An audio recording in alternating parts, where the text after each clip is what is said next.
हम कल digestive system start कर रखा था और डाइजेस्टिव सिस्टम के बारे में हम पढ़ रहे थे, ठीक है। डाइजेस्टिव सिस्टम में हम मुस्कान गुड आफ्टरनून, जय हिंद। सबसे पहले हमने डाइजेस्टिव सिस्टम में कल बात कर ली थी लगभग। अब देखो हम कहाँ थे कल डाइजेस्टिव सिस्टम में, हम माउथ के बारे में पढ़ रहे थे। कल वाला आप पढ़ के आए होंगे कि कल हमने क्या क्या पढ़ा था इसके बारे में, ठीक है। मैं सवाल करूंगी अभी, इसलिए तैयार रहना। देखो माउथ के लिए हमने 3 वर्ड काम में लिए थे। सबसे पहले तो बेसिकली हम माउथ को माउथ केविटी के नाम से जाना था कि माउथ केविटी कह सकते हैं, या फिर हमने इसको क्या कहा था, याद आ रहा होगा शायद, बक्कल केविटी कहा था, या फिर हमने इसको क्या कहा था, ओरल कैविटी। ये सब किसके नाम रखे थे हमने, माउथ के नाम रखे थे कि माउथ के अंदर जहां से पाचन की क्रिया शुरू हो जाती है उस भाग को हम माउथ केविटी कह सकते हैं, बक्कल केविटी कह सकते हैं, या फिर क्या कह सकते हैं, ओरल केविटी कह सकते हैं। ये तीनों वर्ड हमने कल पढ़े थे। इसके बाद में देखो हमने बात की थी कि मुख में जो भोजन की क्रिया है वो 2 प्रकार से होती है। कैसे होती है, मुख के जो 2 भाग हैं उसमें सबसे मोस्ट इंपोर्टेंट जो हमारी टीथ आते हैं, हमारे जो दांत आते हैं, ये भोजन को क्या करते हैं, छोटे छोटे भागों में तोड़ते हैं और उसका क्या करते हैं, धीरे धीरे चबाने की क्रिया है उसको पूरी करते हैं, बोलस बनाते हैं लार बनने के बाद में। तो एक तरीके से तो जो मुख में दांत है वो भोजन को क्या करते हैं, पार्ट्स में तोड़ रहे होते हैं। दूसरी बात हमने क्या की थी कि उसके बाद में होता है केमिकल डाइजेशन। कौन सा होगा, केमिकल डाइजेशन, जिसको हमने क्या कहा था, रासायनिक पाचन। और रासायनिक पाचन में हम बात किसकी करेंगे, एंजाइम्स की। जितने भी एंजाइम्स जो मुख में बनेंगे, माउथ में बनेंगे, वो भोजन का क्या करेंगे, रासायनिक पाचन करेंगे, केमिकल डाइजेशन करेंगे। इतनी बात हमने कल कर ली थी। Mouth cavity, buccal cavity, oral cavity, ठीक है। और इसमें दांत और जीभ तो क्या करती है, देखो भोजन को पूरे मुख में घुमाती है। और इसके अलावा जो टेस्ट का हम ज्ञान करते हैं कि मीठा खा रहे हैं, कड़वा खा रहे हैं, ठीक है, साल्टी टेस्ट है, या फिर जैसे अनियन टेस्ट है, या फिर आप जैसे गार्लिक टेस्ट है, तो अलग अलग जो टेस्ट है, जो स्वाद का ज्ञान है, वो कौन करवाती है, जीभ करवाती है। उसके बाद में हम किसको पढ़ते हैं, केमिकल डाइजेशन को। तो एक बार इन चीजों को अच्छे से पढ़ लेते हैं कि दांत के बारे में सबसे पहले हम पढ़ेंगे कि दांत क्या होते हैं, टीथ कितने प्रकार के होते हैं, कौन से दांत का काम क्या है और इनकी संख्या कितनी है, ठीक है। तो ध्यान देते जाना, इंपॉर्टेंट है, टीथ के बारे में सवाल बहुत बार पूछा जाता है। अब देखो सबसे पहले तो ये डिस्कस हमने कर लिया था कि जो दांत होते हैं, जो टीथ होते हैं, ये हमारी लाइफ में, एक मनुष्य के जीवन काल में 2 बार आते हैं। कितनी बार आते हैं, 2 टाइम्स, 2 बार के लिए आते हैं। कुछ दांत ऐसे होते हैं जिसको हम मिल्क टीथ कहते हैं। मिल्क टीथ यानी कि दूध के दांत, या फिर आप इनको क्या कह सकते हैं, अस्थायी दांत, जो स्थायी नहीं होते। क्या कहेंगे, अस्थायी दांत कहेंगे, ठीक है। इसके बाद हमने बात की थी कि दूसरे नंबर पे जो दांत आते हैं उनको क्या कहा जाता है, परमानेंट टीथ या फिर स्थायी दांत। क्या कहेंगे, परमानेंट टीथ कह देंगे, या फिर आप क्या कह सकते हैं, स्थायी दांत कह देंगे। तो एक मनुष्य के जीवन काल में 2 बार दांत आएंगे। कुछ एक दांत ऐसे होंगे जिसको मिल्क टीथ या फिर अस्थायी दांत कहेंगे, और कुछ एक दांत ऐसे होते हैं जिनको स्थायी दांत या फिर क्या कहते हैं, परमानेंट टीथ। अब देखो हम सब ने क्या सुना है कि जो मनुष्य की बक्कल केविटी होती है उसमें दांतों की संख्या कितनी होती है, 32। ये हमने सुना है कि 32 होते हैं। अब इनमें से कितने दांत तो ऐसे होते हैं, कितने टीथ ऐसे होते हैं जिनको मिल्क टीथ कह सकते हैं, और कितने टीथ ऐसे होते हैं जिसको क्या कह सकते हैं अपन, स्थायी टीथ कह सकते हैं, स्थायी दांत कह सकते हैं। तो आंसर दे भी रहे हैं, कई पहले से भी दे चुके हैं। मुस्कान दे बिल्कुल सही है, हरिओम गुजर बिल्कुल सही है,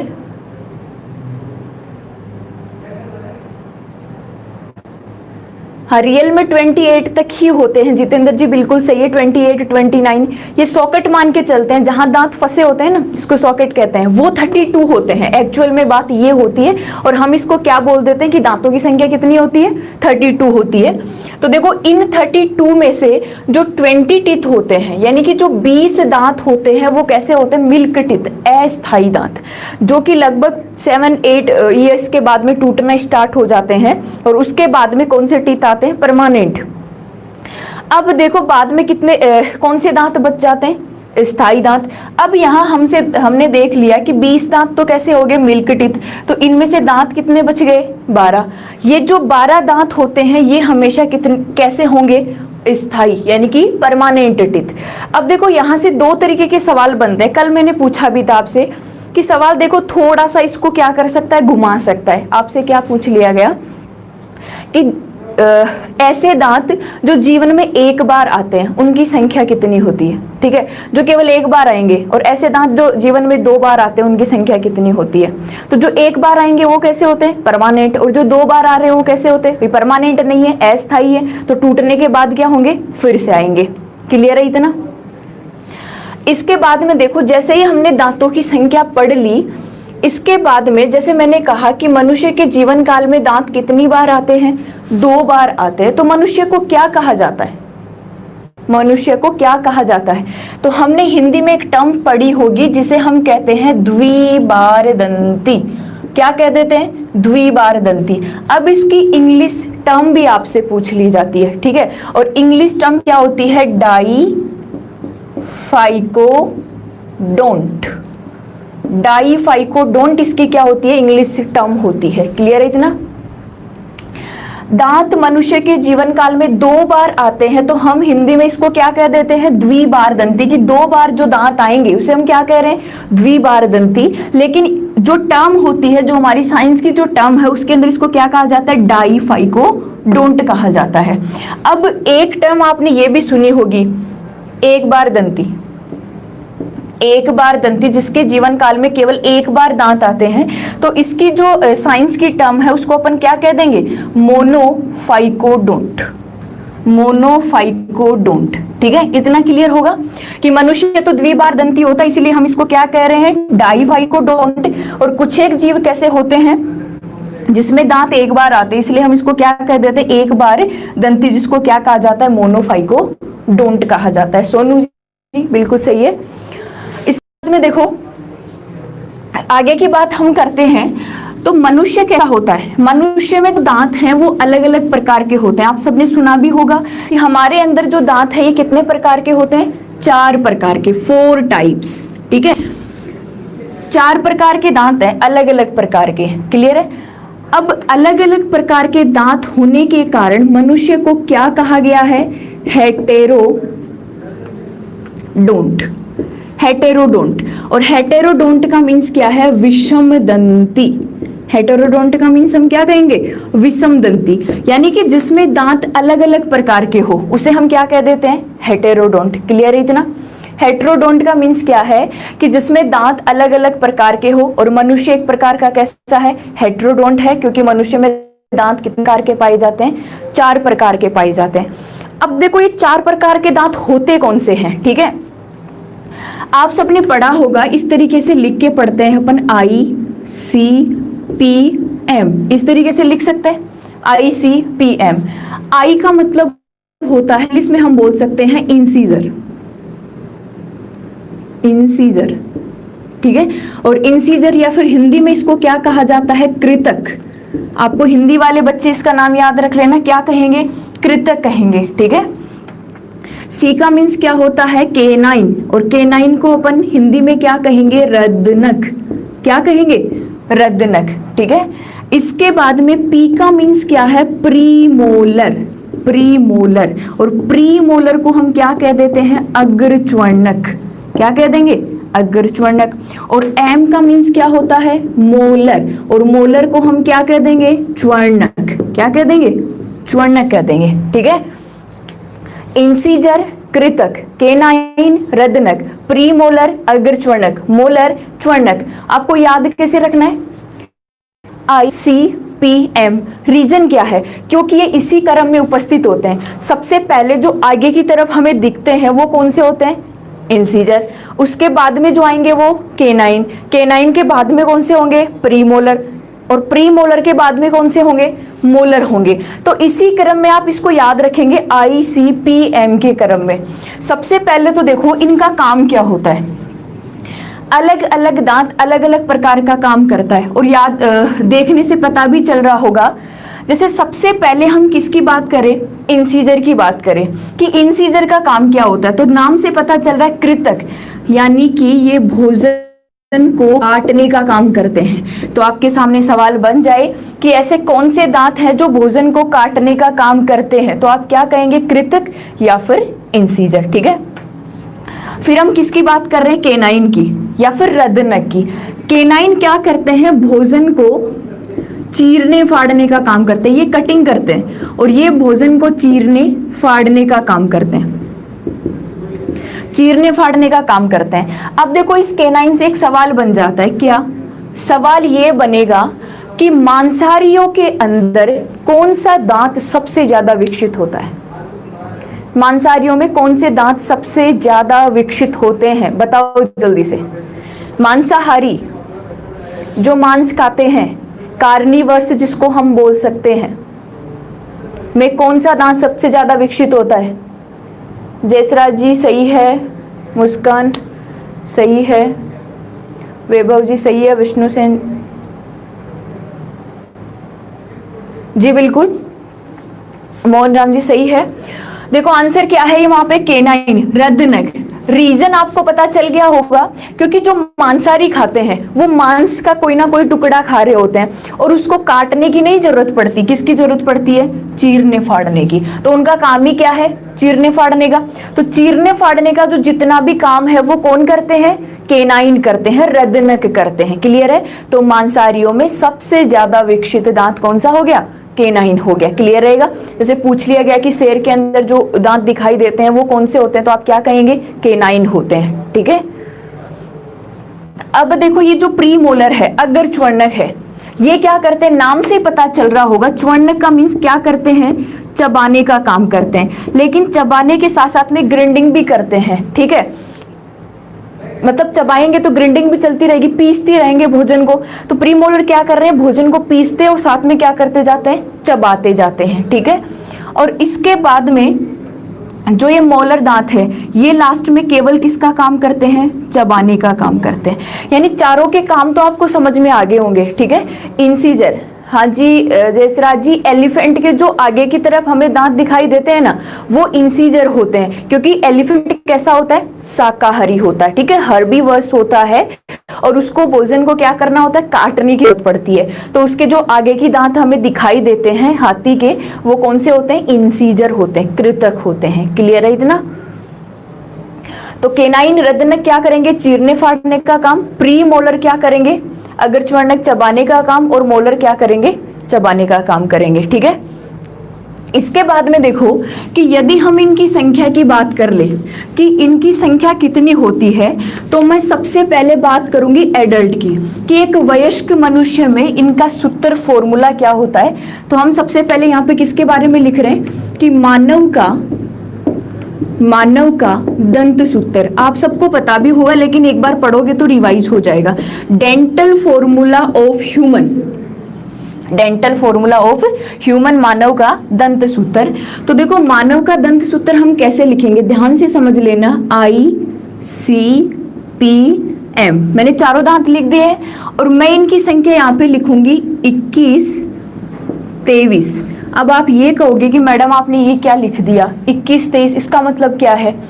तो ध्यान से समझो होता क्या है।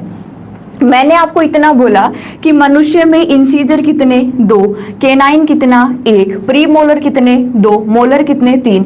आप क्या बोल रहे हो मैम, क्या बात कर रहे हो? 32 दांत होने चाहिए। ठीक है, हम क्या पढ़ के आए हैं कि टोटल दांतों की संख्या कितनी होगी? 32। तो एक्चुअल में होता क्या है कि हमारी जो बक्कल कैविटी है, हमारी जो बक्कल कैविटी है, यानी कि हमने ये मान लिया कि यहाँ पे जो ऊपर वाले दांत उपस्थित हैं, और यहाँ पे कौन से दांत उपस्थित हैं? नीचे वाले। इस तरीके से बक्कल कैविटी है। अगर यहाँ हम बीच में ऐसे हाथ लगा लेंगे तो हमारी बक्कल कैविटी कितने भागों में बट गई, 4 भागों में, ठीक है। इसका मतलब मैंने जो आपके सामने ये दांत लिखे हैं ये किसी केवल एक भाग के, मान लो मैं इस भाग की बात कर रही हूं, केवल इस भाग के, जबकि भाग कितने हैं, 1 2 3 और कितने भाग है, 4 भाग। मतलब क्या है कि 2 और 1 कितना हो गया, 3, 3 और 2 कितना हो गया, 5, और 5 और 3 कितना हो गया, 8। मतलब एक चीज क्लियर हो गई कि हमारी बक्कल कैविटी के 4 भागों में से एक भाग में दांतों की संख्या कितनी होती है, 8, और भाग कितने होते हैं, 4। तो एक भाग में 8 है तो मैं इसको 4 से क्या कर दूंगी, मल्टीप्लाई, 8 चौक कितना होता है, 32, 32, 8 4 जा कितना हो जाता है, 32। क्या क्लियर है क्या, इतना आई बात समझ में कि कैसे हम 32 दांत काउंट कर लेते हैं। यहां देखो आप, एक भाग में इंसीजर की संख्या कितनी है, 2, ठीक है, एक भाग में। जितेंद्र जी रुको, ये समझाने का तरीका है, सही तरीके से मैं भी इसको लिखूंगी, ठीक है। एक भाग में इंसीजर के दांतों की संख्या कितनी है, 2, भाग कितने करे हमने, 4, यानी कि 4 भाग में इंसीजर की संख्या कितनी हो गई, 8, ठीक है। एक भाग में केनाइन कितना है, 1, भाग कितने हैं, 4, 4 भाग में केनाइन कितने हो गए, 4। एक भाग में प्रीमोलर कितने, 2, 4 भाग में कितने हो गए, 8। एक भाग में मोलर कितने, 3, ठीक है। तो 4 भाग में 4 3 12। अब ऐड कर लो, ऐड क्या कर ले, 8 और 4 कितने हो गए, 8 और 8 16, 16 और 4 20, और 20 और 12 कितने हो गए, 32। हुए कि नहीं, क्लियर है। यानी इंसीजर की संख्या 8, टोटल पूछ ले कि मनुष्य में, इतना ही पूछ ले कि बताओ मनुष्य के अंदर इंसीजर की संख्या कितनी है, तो आप क्या कहेंगे, 8। केनाइन की संख्या 4, प्रीमोलर की संख्या 8, मोलर की संख्या 12। यदि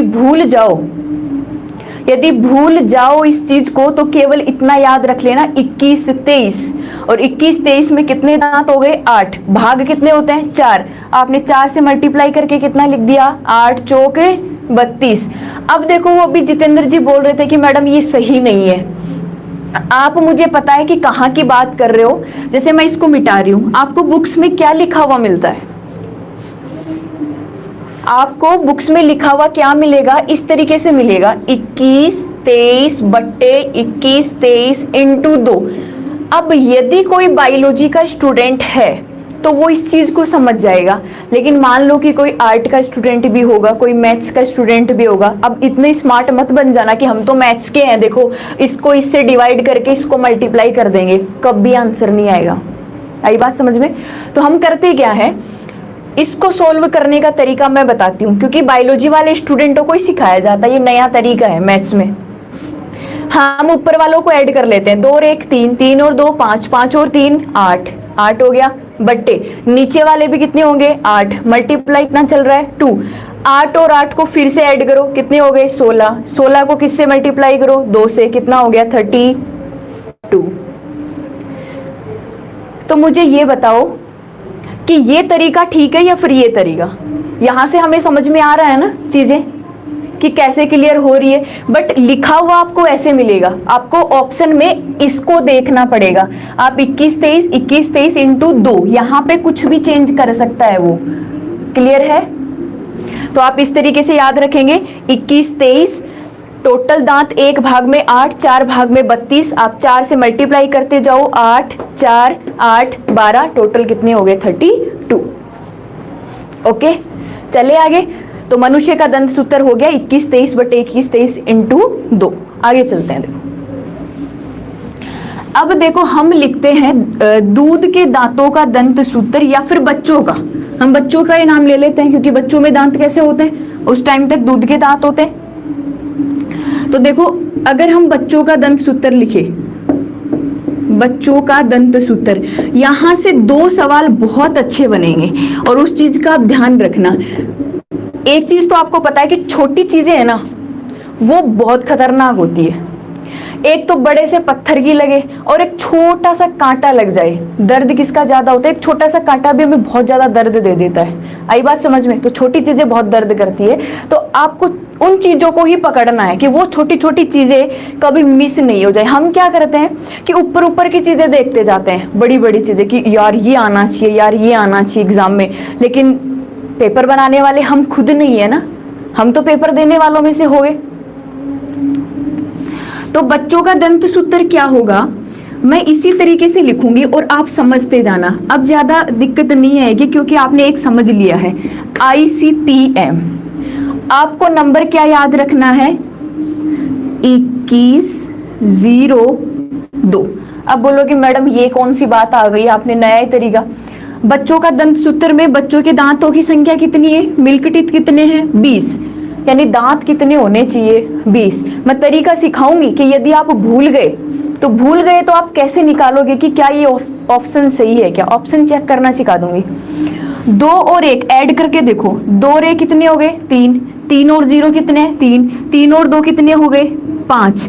यानी कि एक भाग में दांतों की संख्या कितनी है, 5। भाग कितने होते हैं, भाग कितने होते हैं, 4।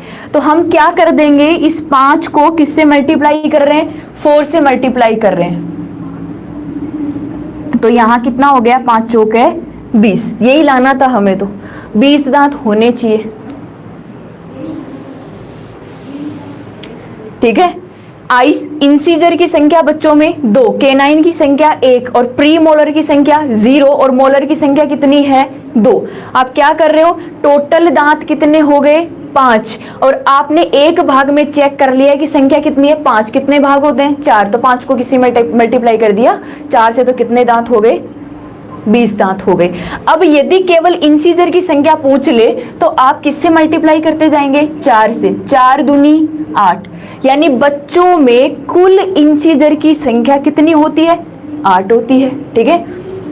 इसके बाद में केनाइन की संख्या देखें तो किससे मल्टीप्लाई कर दोगे, 4 से, यानी बच्चों में केनाइन की संख्या 4। प्री मोलर पूछे तो आप मल्टीप्लाई कर दोगे, आपको पता है कि 0 को किसी से भी मल्टीप्लाई करो आंसर कितना आता है, 0। आप 2 को किससे मल्टीप्लाई करोगे, 4 से, कितना हो गया, 8। ऐड कर लो, 8 और 4 12, 12 और 8 कितने हो गए, 20 हो गए। अब मैंने आपसे ये क्यों कहा कि यहां से 2 सवाल अच्छे बनते हैं, तो सबसे पहला सवाल तो क्या बनेगा कि बच्चों में कौन से दांत अनुपस्थित होते हैं, बच्चों में कौन से दांत अनुपस्थित होते हैं। आप क्या कह देंगे, प्री मोलर, क्योंकि प्री मोलर की संख्या कितनी है, 0 है। प्री मोलर की संख्या कितनी है, 0 है। इसके बाद में आपसे दूसरा सवाल क्या बनेगा, यहां से देखो हमने अभी एक बार तुलना कर लेते हैं, ICPM हमने अभी जो एडल्ट फॉर्मूला लिखा था वो क्या लिखा था, 21-23। आई बात समझ में, यानी कि एक भाग में मानव में जो एडल्ट है उसमें दांतों की संख्या कितनी थी, 3, लेकिन बच्चों में कितनी है, 2, यानी एक जोड़ी क्या है, एब्सेंट है। इसीलिए यहां से वो सवाल बनेगा थर्ड मोलर दांत से, कि जो तीसरा मोलर दांत है, थर्ड मोलर दांत, तीसरा मोलर दांत जो बच्चों में अनुपस्थित होता है उसे क्या कहा जाता है, आपने नाम सुना होगा अक्कल दाढ़ का, अक्कल दाढ़, जिसे हम क्या कह देते हैं, विजडम टीथ, विजडम टीथ, शायद सबने नाम सुन रखा होगा अक्कल दाढ़ का, कि अक्कल दाढ़ क्या होती है। तो अक्कल दाढ़ आप किसे कहेंगे कि बच्चों में यहाँ 2 दांत हैं केवल एक भाग में, जबकि मानव में होते कितने हैं, यहाँ पे 3। तो यहाँ जो तीसरा मोलर दांत अनुपस्थित है, जो एडल्ट फेज में आने वाला है, वो कौन सा है, तीसरा मोलर दांत, जिसे हम क्या कह देते हैं, अक्कल दाढ़, यानी कि विजडम टीथ। अब आप इससे ये मत समझने लग जाना कि विजडम टीथ का मतलब अक्कल दाढ़ आने के बाद अक्कल आ जाती है, ऐसी कोई बात नहीं है। ये जो अक्कल दाढ़ है, एक क्वेश्चन और क्लियर कर लेना कि ये जो अक्कल दाढ़ है ये एक प्रकार का अवशेषी भाग है, अवशेषी भाग। और आपको पता है कि हमारे शरीर में जितने भी अवशेषी अंग हैं, जैसे अपेंडिक्स का नाम सुना है, सबने सुना होगा, वर्मीफॉर्म अपेंडिक्स, परिसेसिका जिसे कहते हैं, तो वो भी क्या है, एक अवशेषी अंग है। और ये अक्कल दाढ़ भी क्या है, अवशेषी अंग है, इनका कोई काम नहीं होता। क्लियर है इतना? आए तो भी अच्छी बात है, नहीं आए तो भी कोई बात नहीं है, लेकिन एक बात जरूर है कि ये बहुत पैनिक होता है। पैनिक मीन्स जब अक्कल दाढ़ आती है तो जैसे फीवर रहता है, पेनफुल होता है थोड़ा सा, ठीक है।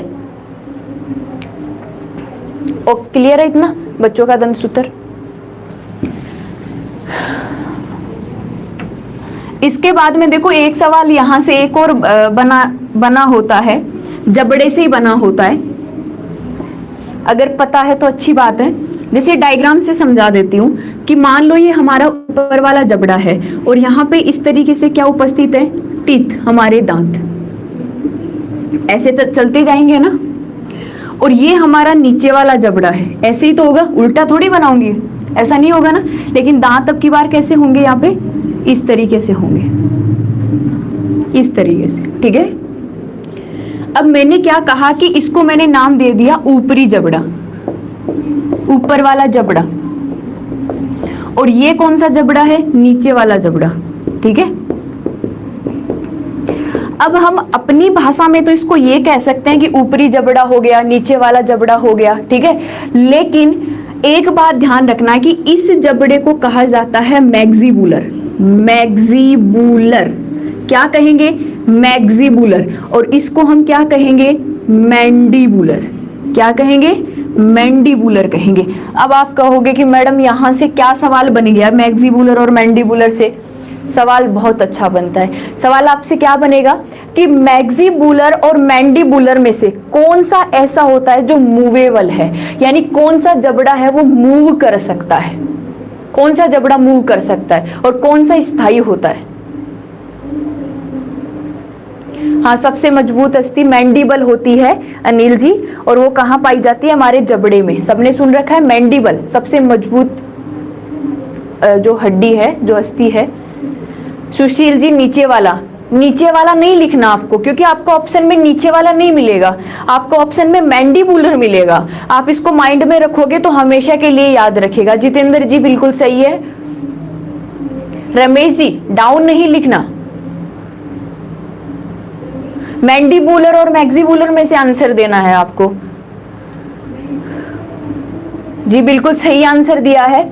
आप सब प्रैक्टिकल भी करके तो देख सकते हैं, इतनी देर में तो आंसर दे देते, इतना टाइम दे दिया था मैंने कि हमारा जो ये नीचे वाला जबड़ा है इसको आप इस साइड में और इस साइड में क्या करवा सकते हो, मूव करवा सकते हो। तो यहाँ आप एक चीज नोट कर लेना कि मैंडिबुलर जबड़ा क्या कर सकता है, मूव कर सकता है, मूवेबल होता है, यानी कैसा होता है, गतिशील होता है। लेकिन मैक्सिबुलर जो जबड़ा है हमारा, ये गति नहीं कर सकता। तो आप इसको क्या लिख देंगे कि ये मूवेबल नहीं है, गति नहीं कर सकता, गति नहीं कर सकता। क्लियर है इतना? ठीक है, चलिए आगे। मैक्सिबुलर और मैंडिबुलर, ये चीज ध्यान में रखना।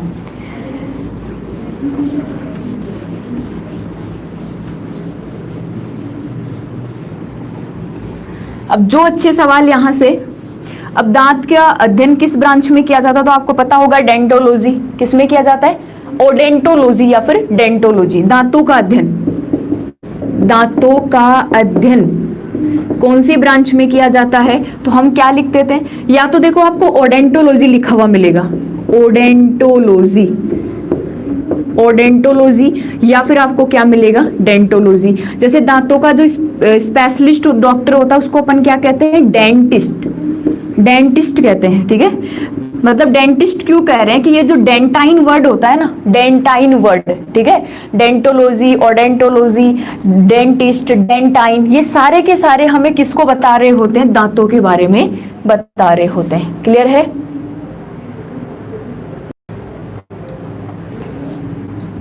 अब देखो आगे, अब हम पढ़ेंगे जीभ के बारे में। मुख में दूसरा भाग वो कौन सा होता है, जीभ। और जीभ को आप क्या कह सकते हैं, टंग कह सकते हैं। अब आप कहोगे कि मैडम जीभ के बारे में क्या पढ़ाओगे, जीभ तो हम वैसे ही पता है, लेकिन एक बात ध्यान रखना, जीभ से भी सवाल अच्छे बनते हैं, ठीक है। और वो सवाल क्या बनेंगे, ध्यान से समझते जाओ।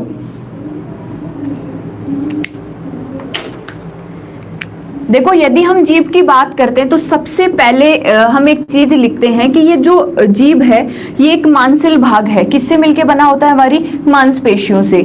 और एक तरीके का कैसा अंग है ये? संवेदी अंग, जो संवेदना बनाता है, इसीलिए हम इसको क्या कह सकते हैं? एक संवेदी भाग है हमारी जीभ। जीभ कैसा भाग है? संवेदी भाग है। कारण क्या है?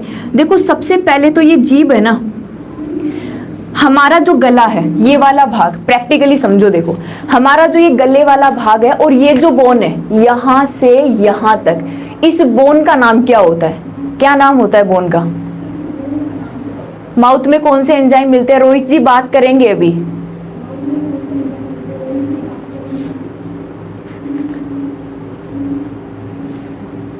चलो बताओ जल्दी,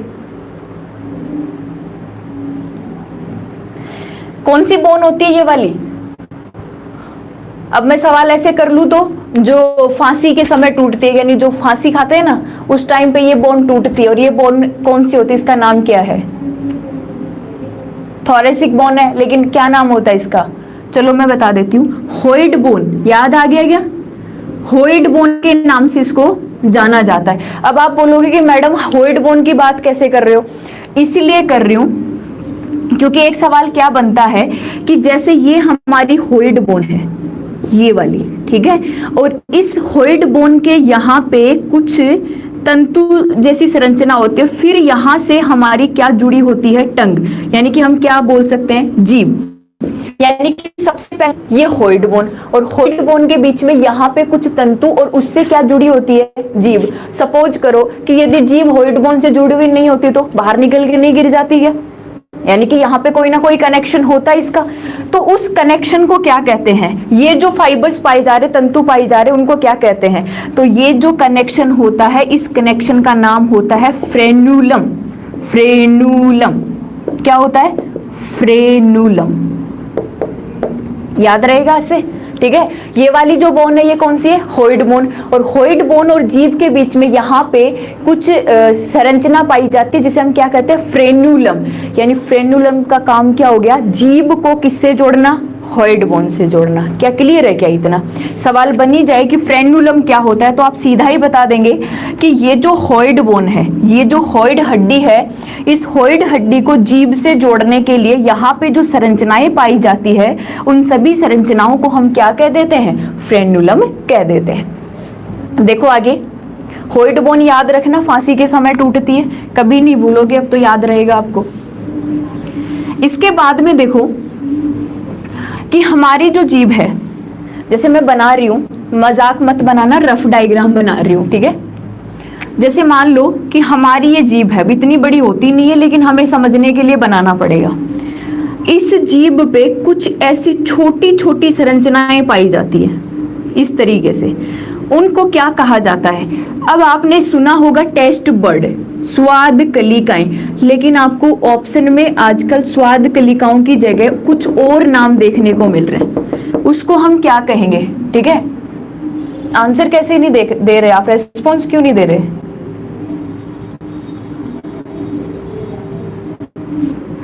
तो देखो, जीभ के बाहर ये जो आपको कलिकाएं दिख रही है, इनका नाम हम क्या लिख देते हैं? टेस्ट बर्ड, टेस्ट बर्ड्स, या फिर आप इनको क्या कह देते हैं? स्वाद कलिकाएं। क्या कह दोगे? स्वाद कलिकाएं या फिर टेस्ट बर्ड्स। इनका मतलब क्या है? देखो, इनका जो दूसरा नाम होता है टेस्ट बर्ड्स का, इनको कहा जाता है पेपली। अब कहोगे मैडम कैसा नाम है? तो ऐसा ही नाम है, पेपली। पेपली के नाम से इनको जाना जाता है। तो ये नाम आपको ज्यादा देखने को मिलता है कि पेपली कहाँ पाई जाती है और ये होती क्या है। तो आप क्या कहेंगे कि जीभ पर जो छोटी छोटी स्वाद कलिकाएं पाई जाती है, जिसको टेस्ट बर्ड्स कहते हैं, वो क्या होती है? पेपली होती है। क्लियर है इतना? अब देखो, ये जो पेपली है ये अलग अलग स्वाद का ज्ञान करवाती है, अलग अलग टेस्ट। अब देखो, टेस्ट कौन कौन से हो सकते हैं? या तो मीठा हो सकता है, स्वीट, ठीक है, या फिर कैसा हो सकता है? साल्टी हो सकता है, या फिर श्योर यानी कि कैसा हो सकता है? खट्टा टेस्ट हो सकता है, या फिर चौथे नंबर पे जो बर्ड्स आती है वो किसका ज्ञान करवाएगी? बीटर। यानी बीटर का मीन्स आप क्या कह देंगे? कड़वा। किसका ज्ञान? कड़वे का। और कुछ एक जो पीछे की तरफ पाई जाती है वो अनियन टेस्ट हो गया, गार्लिक टेस्ट हो गया, ठीक है, जिंजर टेस्ट हो गया, उसका ज्ञान करवाती है। मतलब आप पूछोगे मैडम क्या बात है, ये जो जीभ का आगे वाला भाग है, जस्ट फ्रंट वाला भाग, ये जीभ का आगे वाला भाग हमेशा कौन से टेस्ट का ज्ञान करवाएगा? मीठे का ज्ञान करवाएगा। ओके, इसके बाद में ये जो यहाँ वाला भाग है, यहाँ किनारों वाला भाग, ये वाला भाग, ये वाला भाग कौन से टेस्ट का ज्ञान करवाता है? साल्टी, नमकीनी स्वाद जिसे हम कह सकते हैं। इसके बाद में ये जो आपका बीच वाला भाग है, ये वाला, ये बीच वाला भाग किसका ज्ञान करवाएगा? खट्टे का। किसका करवाएगा? खट्टे का। और उसके बाद में ये वाला जो भाग है आपका, ये वाला भाग किसका करवाएगा? कड़वे का। यानी आप क्या कह सकते हैं? बीटर का ज्ञान करवाता है। और जस्ट जो ये पीछे वाला भाग है, बिल्कुल जीभ के पीछे वाला भाग, इसको यहाँ पे जो बर्ड्स पाई जाती है, देखो इनको क्या क्या कहा जाता है? Onion birds. ऑनियन का नाम सबने सुना होगा, अनियन बर्ड्स कह सकते हैं या गार्लिक बर्ड्स कह सकते हैं। गार्लिक बर्ड्स, गार्लिक बर्ड्स, या फिर इन्हीं का दूसरा नाम और क्या दे सकते हैं? मैं इधर लिख रही हूं, जिंजर, जिंजर बर्ड्स। अब इसका मतलब क्या है? देखो अदरक, लहसुन, प्याज, यानी अदरक, लहसुन, प्याज में जो झंझनाहट होती है ना खाने पे अजीब सी, वो हमें कहाँ जाके पता लगती है? जीभ के बिल्कुल पीछे वाले भाग में। यानी हम क्या कहेंगे कि जीभ का बिल्कुल आगे वाला भाग मीठे का ज्ञान करवाएगा, बिल्कुल बीच वाला भाग खट्टे का ज्ञान करवाएगा, और जो साइड वाले भाग हैं वो किसका ज्ञान करवाते हैं? साल्टी टेस्ट, यानी नमकीनी स्वाद का। और इसके जस्ट पीछे वाला भाग किसका ज्ञान करवाता है? कड़वे का करवाता है। और इसके भी जस्ट, यानी कि जीभ का सबसे लास्ट वाला जो भाग है वो अनियन बर्ड्स पाई जाती है, या फिर गार्लिक बर्ड्स पाई जाती है, या फिर आप क्या कह सकते हैं? Ginger birds. यानी लहसुन, प्याज, अदरक, इनकी जो झंझनाहट वाला टेस्ट होता है ये हमें जीभ के बिल्कुल आखिरी वाले भाग में जाके पता लगता है। क्लियर है इतना? जीभ के बारे में हमने क्या पढ़ा कि एक संवेदी भाग है, एक मांसल भाग है, जो एक फ्रेन्यूलम जो यहाँ पाया जाता है, फ्रेन्यूलम नामक संरचना से ये जीभ होइड बोन से, हमारी गले की हड्डी से जुड़ी होती है। होइड बोन होती कितनी है? एक ही होती है। कभी आप सोच लो कि नहीं दो एक तो होती होंगी, एक ही होती है। इसके बाद में क्या है, हमने पढ़ा कि इस जीभ के ऊपर कुछ बर्ड्स पाई जाती है जिसे अपन टेस्ट बर्ड या स्वाद कलिकाएं कहते हैं, या फिर इन्हीं को पैपली के नाम से भी जाना जाता है। और इस तरीके से इसके अलग अलग भाग किसका ज्ञान करवाते हैं? हमें टेस्ट का ज्ञान करवाते हैं। क्लियर है इतना? अब जीभ करती क्या है? देखो भोजन को हमारे मुख में जो बोलस बनता है उसको पूरे मुख में घुमाती है कि जो कार्बोहाइड्रेट है उसका क्या हो सके? पाचन हो सके। क्लियर है इतना?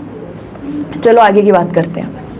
ये जरूर याद रखना, अनियन टेस्ट का, गार्लिक का और जिंजर बर्ड्स का, यहां से सवाल बन जाता है।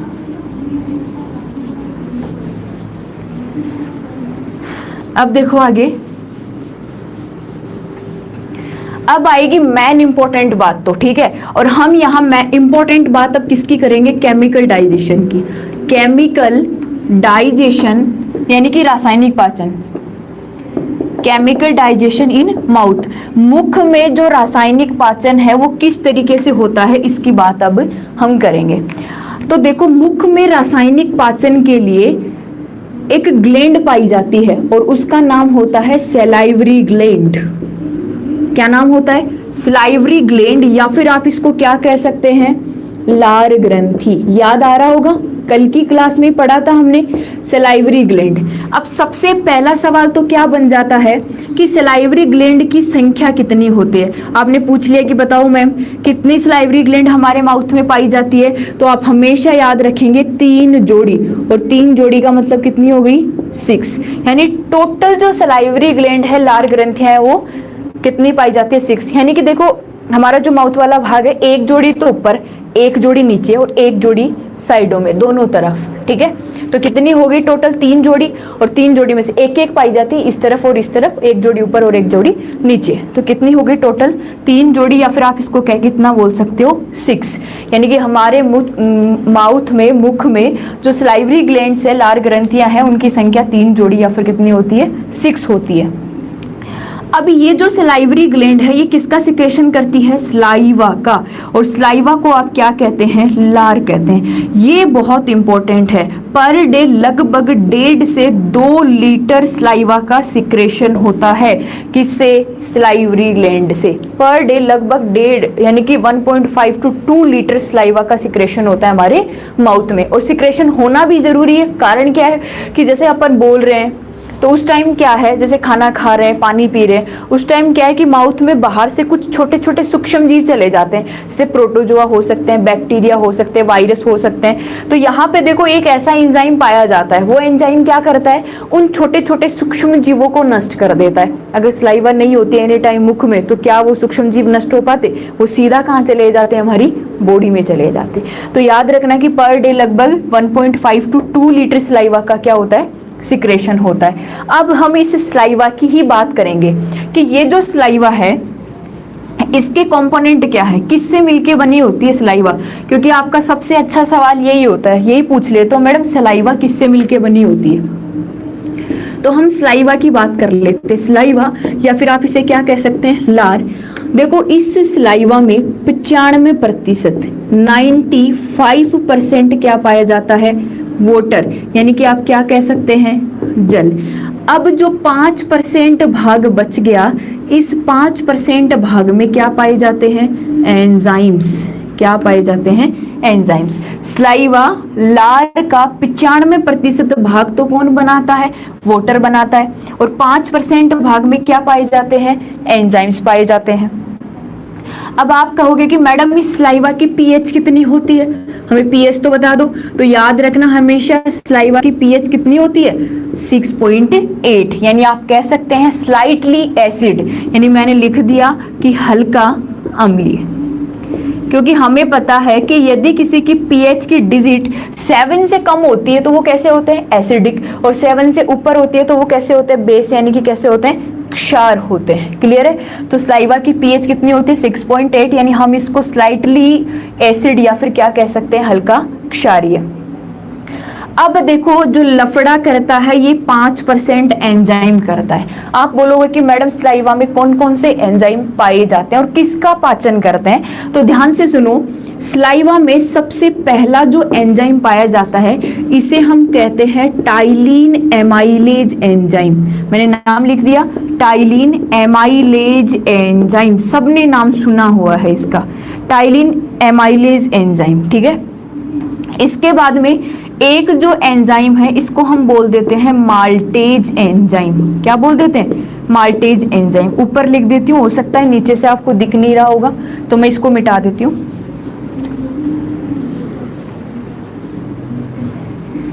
पहला तो हो गया हमारा ptyalin enzyme, ptyalin amylase enzyme. दूसरा हो गया माल्टेज एंजाइम। और एक एंजाइम यहाँ पे, सबसे पहले इन्हीं के बारे में समझो कि ये एंजाइम करते क्या है। सबसे पहले जैसे देख लिया गया कि टाइलिन का काम क्या है। ये जो टाइलिन एमाइलेज है ये क्या करता है? टाइलिन एमाइलेज ये एंजाइम क्या करता है? तो देखो हमने कल की क्लास में बात की थी कि हम भोजन के रूप में कार्बोहाइड्रेट खाते हैं, प्रोटीन खाते हैं और क्या खाते हैं? लिपिड खाते हैं। और कल की क्लास में हमने बात कर ली थी कि सबसे पहले जो पाचन है वो किसका शुरू होता है? कार्बोहाइड्रेट का। और ये पाचन कहाँ से शुरू होगा? मुख से। और मुख में कार्बोहाइड्रेट का पाचन, कार्बोहाइड्रेट का पाचन कौन करते हैं? Ptyalin amylase. देखो बुक्स में आपको डिजिट अलग अलग मिलेगी लेकिन एनसीईआरटी के अकॉर्डिंग लगभग 70% कार्बोहाइड्रेट का पाचन मुख में ही हो जाता है। और कौन कर देता है? टाइलिन और एमाइलेज कर देते हैं। क्या क्लियर है क्या इतना? टाइलिन या फिर एमाइलेज एंजाइम का काम पूछ लिया जाए तो आप कहेंगे कार्बोहाइड्रेट या फिर जो शुगर है जो ग्लूकोज की फॉर्म में उपस्थित है उसका 70% पाचन मुख में कौन कर देता है? टाइलिन या फिर एमाइलेज। और ये जो कार्बोहाइड्रेट है या फिर जो शुगर है ये सबसे फास्ट एनर्जी, सबसे तेज एनर्जी हमारी बॉडी को प्रदान करते हैं। कौन करते हैं? कार्बोहाइड्रेट्स या फिर शुगर। क्लियर है? अब देखो यहाँ पे जो दूसरा एंजाइम है उसका नाम क्या है, माल्टेज, कि ये माल्टेज क्या करेगा। अब आप इतना आइडिया मत लगा लेना कि अगर कार्बोहाइड्रेट का पाचन हो गया तो ये प्रोटीन और किसका पाचन करेगा, लिपिड का पाचन करेगा। जी नहीं, ये माल्टेज एंजाइम एक शर्करा है और उस शर्करा का नाम है माल्टोज शर्करा। सबने नाम सुना होगा, माल्टोज शर्करा। इस माल्टोज शर्करा की जैसे ग्लूकोज होती है वैसे ही क्या होती है, माल्टोज होती है। तो इस माल्टोज शर्करा के पाचन के लिए एक स्पेशल एंजाइम होता है सलाइवा में, और वो कौन सा एंजाइम होता है, माल्टेज एंजाइम होता है, जो किसका पाचन करता है, माल्टोज शर्करा का। अब देखो यहाँ से आपके सामने नेक्स्ट सवाल क्या बन जाएगा कि भोजन के ऐसे कौन से अवयव हैं जिनका पाचन मुख गुहा में नहीं होता।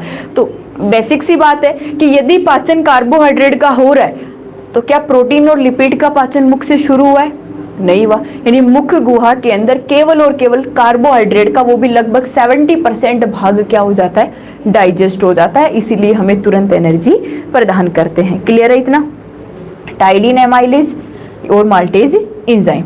अब देखो आगे कि जैसे ही भोजन में क्या मिल जाती है, लार मिल जाती है। शायद हमने कल की क्लास में बात कर ली थी कि जब भोजन को दांतों के द्वारा काटा जाता है, चबाया जाता है, उसके बाद में भोजन में क्या मिला दी जाती है, लार मिला दी जाती है। तो मैंने क्या लिख दिया, भोजन प्लस लार। और ये जो भोजन अब बन गया है इसको हम क्या कहेंगे, बोलस कहेंगे, क्योंकि आपको बहुत कंफ्यूज करेगा। 3 वर्ड आएंगे, एक बोलस आएगा, मैं पहले ही लिख देती हूँ, एक काइम आएगा और एक क्या आएगा, काइल आएगा। अब आप कहोगे कि मैडम हम याद कैसे रखेंगे, तो याद ऐसे ही रखना है कि मुख में यदि भोजन में लार मिल जाएगी तो उसे हम बोलस कह रहे हैं। अब ये काइम कब बनेगा, ये काइम जाएगा हमारे, जब बोलस हमारे पेट में जाएगा, यानी कि जब हमारे स्टमक यानी कि आमाशय या फिर आप क्या बोल सकते हैं, उधर बोल सकते हैं। जब उधर में ये बोलस जाएगा फिर जो बनेगा उसको आप काइम कहेंगे। फिर जब छोटी आंत में जाएगा तब उसे आप क्या कहेंगे, काइल कहेंगे। क्लियर है क्या इतना, तीनों वर्ड याद रखने, बोलस, काइम और काइल। बोलस तो आप किसे कहेंगे, भोजन प्लस लार। काइम किसे कहेंगे कि जब स्टमक आमाशय में ये बोलस जाएगा वहां पे इसका पाचन होगा और पाचन होने के बाद उसे आप क्या कहेंगे, काइम कहेंगे। फिर जो भोजन बच गया जिसका पाचन नहीं हुआ है वो कहाँ जाएगा, स्मॉल इंटेस्टाइन में, जहां अग्नाशयी रस काम करेंगे, और उस भोजन को आप क्या कहेंगे, काइल कहेंगे। ठीक है, तो पहले बता दिया मैंने इसको। अब देखो आगे की बात। अब देखो भोजन क्या है कि मुख में पाचन होने के बाद, जैसे मान लो कि यहाँ पे कुछ ऐसी संरचना है और ये यहाँ पे जाने वाला है, यहाँ पे जाने वाला है, और ये हमारा क्या है, स्टमक।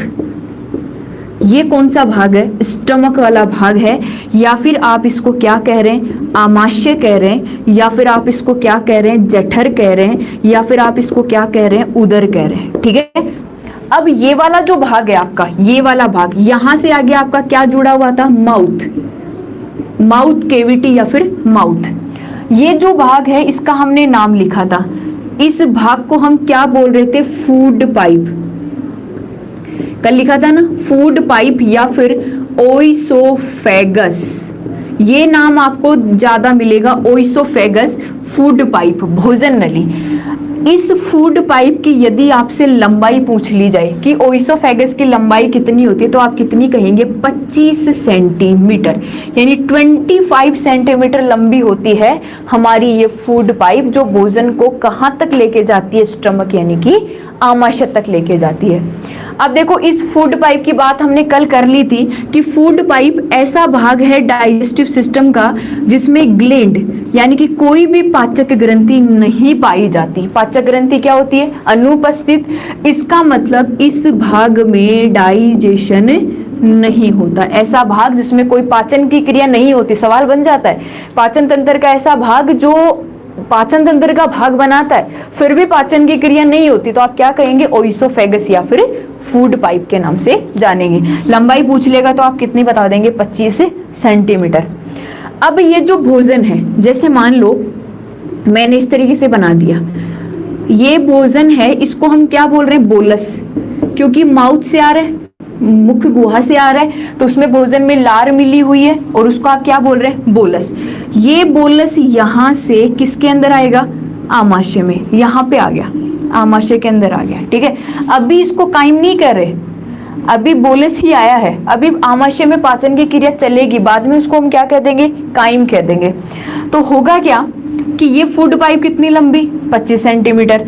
अब सवाल क्या बनेगा कि जो बोलस है वो आमाशय में आ रहा है, वो किस क्रिया से आ रहा है, और उस क्रिया का नाम लिखा था कल हमने पेरिस्टाल्सिस मूवमेंट, पेरिस्टाल्सिस मूवमेंट, या फिर हमने क्या लिखा था, कर्मानुकुंचन, पेरिस्टाल्सिस मूवमेंट या फिर कर्मानुकुंचन गतियां। यानी कि कुछ इस तरीके से बनाया था, याद होगा शायद, कुछ इस तरीके से हमने डायग्राम बनाया था कि होता क्या है कि जब भोजन फूड पाइप में आता है तो वो क्या होती है, संकुचित होती है, फिर वापस खुलती है, फिर नीचे आता है, फिर संकुचित होती है, इस तरीके से क्रिया चलती है। तो उसे हम पेरिस्टाल्सिस मूवमेंट या फिर क्या कह देते हैं, कर्मानुकुंचन गतियां। तो सवाल बन जाए कि आमाशय में बोलस फूड पाइप से किस क्रिया से आता है, तो आप क्या कहेंगे, पेरिस्टाल्सिस या फिर कर्मानुकुंचन से। और आमाशय में देखो अब ये भोजन कहाँ आ गया, आमाशय में आ गया। कल हमने बात की थी कि आमाशय में देखो, एक बार इतना सुन लो कि 1 से 1.5 घंटे के लिए आमाशय में भोजन ऐसा का ऐसा ही पड़ा रहता है। क्या बात कर रहे हो ऐसी, फिर पाचन कब होगा। तो हमने कल बात क्या की थी कि आमाशय में भोजन लगभग 3 से 4 घंटे के लिए रुकता है, और इसे भोजन का अस्थायी घर भी कह देते हैं। अब देखो ये 1 से 1.5 घंटे का मतलब क्या है कि आप कह रहे हो कि 1 से 1.5 घंटे के लिए भोजन ऐसा का ऐसा पड़ा रहता है, बिल्कुल सही। एग्जैक्ट जो बोलस निकल के गया है वो ऐसा का ऐसा आमाशय में होता है। उसके बाद में क्या होता है कि आमाशय के अंदर जो नर्व्स जुड़ी हुई है हमारी, वो ब्रेन तक जाती है, कि ब्रेन को क्या कहती है कि आमाशय में ऑलरेडी बोलस आ चुका है। तो हमारा ब्रेन क्या करता है, वहां से मैसेज करता है कि आमाशय की जो ग्लैंड है उसको स्टिमुलेट किया जाए, उसको सक्रिय किया जाए, ताकि वो जूस सिक्रेट करे, वो एंजाइम बनाए, और वो एंजाइम किसका पाचन करे, यहाँ पे इसे बोलस का, और बोलस का पाचन करके उसको क्या बना दे, काइम बना दे। ये बात है। तो आगे देखो, आगे क्या है कि जैसे मान लो मैं इसको मिटा रही हूं, यहां से इसी डायग्राम से हम समझ लेंगे। यहाँ पे हमारी आमाशय की जो ये वाली लेयर है, यहाँ पे एक ग्लैंड होती है। कल हमने बात की भी थी कि आमाशय में पाई जाने वाली ग्रंथि को क्या कहा जाता है। यहाँ पे जो ग्लैंड पाई जाती है इसको कहा जाता है गैस्ट्रिक ग्लैंड, गैस्ट्रिक ग्लैंड, या फिर आप किस नाम से जानते हैं, जठर ग्रंथि के नाम से। गैस्ट्रिक ग्लैंड या किस नाम से जानेंगे, जठर ग्रंथि के नाम से। अब ये गैस्ट्रिक ग्लैंड क्या करती है, यहाँ पे गैस्ट्रिक जूस सिक्रेट करती है। कौन सा जूस सिक्रेट करेगी, गैस्ट्रिक जूस। और ये गैस्ट्रिक जूस है, इसमें कई प्रकार के क्या होंगे, एंजाइम भी होंगे। एक क्या होगा, एसिड भी होगा, और उस एसिड से सवाल बन रहे हैं अच्छे खासे। अब देखो जैसे होता क्या है कि ये जो गैस्ट्रिक ग्लैंड है सबसे पहले एक एसिड सिक्रेट करती है, और उसका नाम क्या होता है, HCl, जिसे हम क्या कहते हैं, हाइड्रोक्लोरिक अम्ल। HCl हाइड्रोक्लोरिक अम्ल। अब आप कहेंगे कि इस हाइड्रोक्लोरिक अम्ल का क्या काम हो गया। सबसे पहले तो एक डाउट हमेशा के लिए क्लियर कर लेना कि कभी भी अम्ल पाचन नहीं करवाते। आप बोलोगे कि फिर HCl की जरूरत कहाँ से पड़ गई यदि HCl काम ही नहीं कर रहा पाचन की क्रिया में। तो देखो HCl पाचन नहीं करवाता, वो पाचन में सहायक होता है, डाइजेशन में हेल्पर होता है। कैसे हेल्पर होता है, सबसे पहले तो ये जो HCl गैस्ट्रिक ग्लैंड में सिक्रेट हो रहा है उन कोशिकाओं का नाम पूछ लिया जाता है, और उन कोशिकाओं का नाम होता है ऑक्जेंटिक सेल, ऑक्जेंटिक कोशिका। यानी कि गैस्ट्रिक ग्लैंड, इसी ग्लैंड में क्या पाई जाती है, कुछ ऑक्जेंटिक कोशिका पाई जाती है, और ये ऑक्जेंटिक कोशिका कौन सा अम्ल बनाती है, HCl अम्ल बनाती है।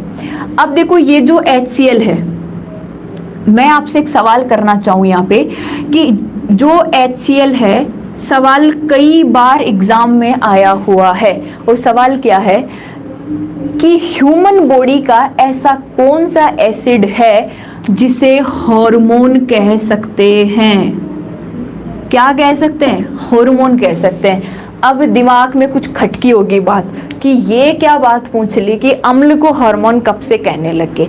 जी बिल्कुल कहते हैं। तो आप एक बार दिमाग लगाओ कि हमारी बॉडी का ऐसा कौन सा अम्ल है जिसे हम क्या कहते हैं, हार्मोन कहते हैं। मैं चेक कर लेती हूँ एक बार कमेंट्स, जल्दी बताएंगे। हाँ बताओ भाई, जल्दी बताओ।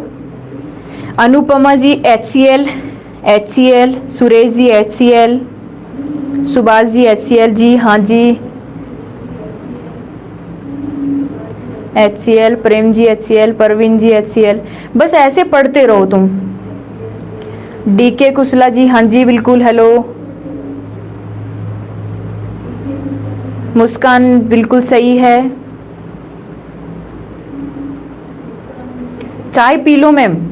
सुभाष जी नहीं, पहले क्लास पूरी करेंगे अपन, तो टाइम हो भी गया है। ठीक है, तो ये तो पूरा कर ही ले। देखो ध्यान से, देखो आंसर बहुत सही दिया है। और HCl को हम हार्मोन क्यों कह रहे हैं, इसका आंसर मैं बता रही हूँ, कभी मत भूलना। क्योंकि हमें जो मदर बॉडी से जो चीज मिलती है ना, और वो उत्प्रेरक की तरह काम कर रही है, वो हार्मोन्स होते हैं सारे।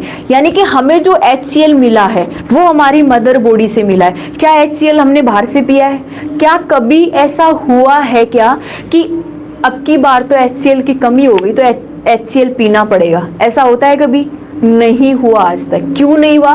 क्योंकि हमें ऑलरेडी हमारी मदर बॉडी से ये मिला हुआ है। और ये काम क्या कर रहा है? क्या काम कर रहा है? डाइजेशन में हेल्प कर रहा है, यानी एंजाइमों को सक्रिय कर रहा है। और एंजाइमों को सक्रिय करके क्या कर रहा है? एक हार्मोन, एक उत्प्रेरक, एक कैटलिस्ट, एक एंजाइम की तरह ही तो काम कर रहा है। इसीलिए हमेशा याद रखना कि हाइड्रोक्लोरिक अम्ल जो ह्यूमन बॉडी में पाया जाता है डाइजेशन के लिए, उसको हम क्या कह सकते हैं? हार्मोन भी कह सकते हैं। अब देखो, मैं इस डायग्राम को एक बार मिटा रही हूं, वापस बना लेंगे।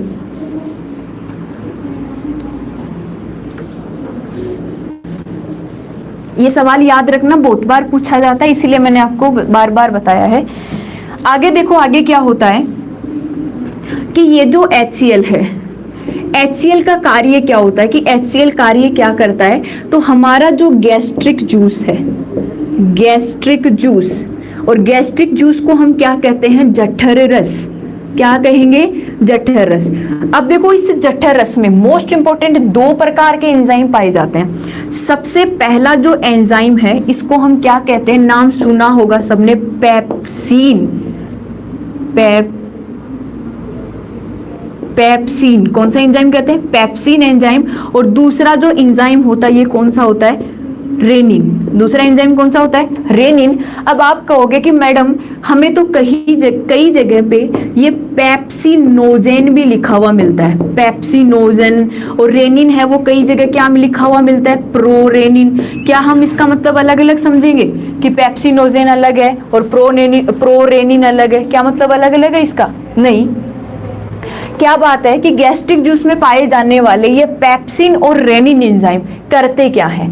देखो, पेप्सिन के नाम से आप याद रखना, पेप्सिन यानी ये जो एंजाइम है ये किसका पाचन करेगा? प्रोटीन का। किसका पाचन करेगा? प्रोटीन का पाचन करेगा। और ये प्रोटीन को कल हमने बात की थी किसमें तोड़ेगा? पेप्टोन्स में। पेप्टोन्स या फिर आप क्या कह सकते हैं? अमाइनो एसिड, अमीनो अम्लों में। अब आप ये बोल रहे हो कि चलो मैडम पेप्सिन तो किसका पाचन कर रहा है? प्रोटीन का। ये रेनिन क्या करता है? ये जो रेनिन है ये दूध का, मिल्क का डाइजेशन करता है। किसका डाइजेशन करता है? मिल्क का डाइजेशन करता है। अब आप कहेंगे कि दूध के अंदर प्रोटीन कौन सी पाई जाती है? जैसे मैं आपसे सवाल कर लूं कि दूध की कौन सी प्रोटीन का पाचन है? वो रेनिन एंजाइम करता है। रेनिन क्या कर रहा है? दूध की प्रोटीन का पाचन कर रहा है। तो देखो, दूध के अंदर जो प्रोटीन है उसका नाम क्या होता है? केसीन।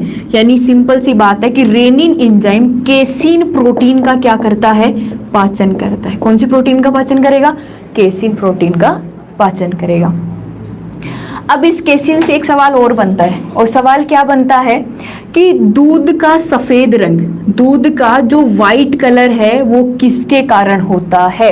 तो आपका आंसर हमेशा आएगा किसके कारण होता है? केसीन प्रोटीन के कारण। दूध में कौन सी प्रोटीन पाई जाती है? केसीन। अब दिमाग में दूसरा सवाल आ गया होगा अब तक कि जो गाय का दूध होता है उसका रंग कैसा होता है? पीला। गाय का दूध होता है, उसका रंग क्या होता है? पीला। तो इस पीले रंग का कारण क्या है? हमने बोल तो दिया कि दूध के का रंग सफेद किस प्रोटीन के कारण हो रहा है? केसीन के कारण। बताओ देखे कि गाय के दूध का पीला रंग किस कारण से होता है? बताओ जल्दी, मैं चेक करती हूँ, देखें कौन सही देता है आंसर।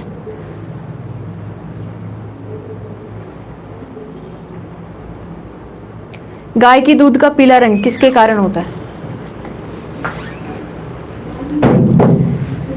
आंसर याद रखना है हमेशा, कैरोटीन के कारण। कैरोटीन के कारण गाय के दूध का रंग कैसा दिखाई देगा? पीला। और अगर सफेद दिखाई दे रहा है तो किसके कारण होता है? केसीन प्रोटीन के कारण। ठीक है, आज के लिए इतना टाइम हो गया है, आगे की बात हम कल की क्लास में करेंगे इसी के साथ, पार्ट 3 के साथ।